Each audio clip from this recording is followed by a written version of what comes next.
All right, the Japanese prime minister in town meeting with the president of the United States. We don't know the details of all they've talked about, but more cooperation in the Pacific, really to counter what we've been seeing with some of these provocative actions by China. When I think of China and how to interpret what it does next, I think of this next fellow, Gordon Chang, the coming collapse of China, the great U.S.-China tech war, knows of what he speaks. Gordon, always good to see you.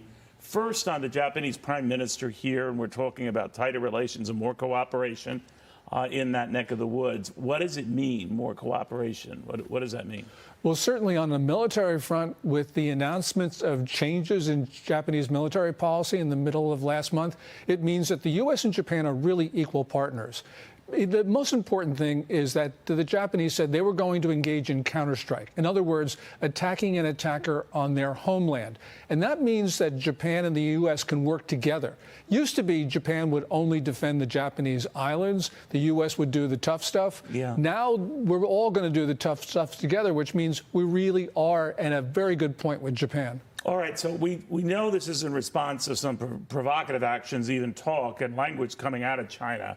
But are they more bark than bite? A lot of people say it's in their interest not to go too far, but they seem to push it. Yeah, well, the Japanese business community is certainly, we don't want to do anything about, provoking China.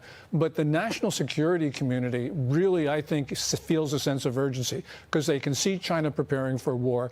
They know. So they had no doubt about that. Yeah, I mean, it's not only building up their military in China, but it's also trying to sanction-proof the regime and mobilizing civilians for war. So really, I think that's the most ominous aspect of this. The Japanese can see this, and we all think about Taiwan as being the natural target, but I think Japan would be a more likely victim of Chinese aggression for a number of reasons. Right.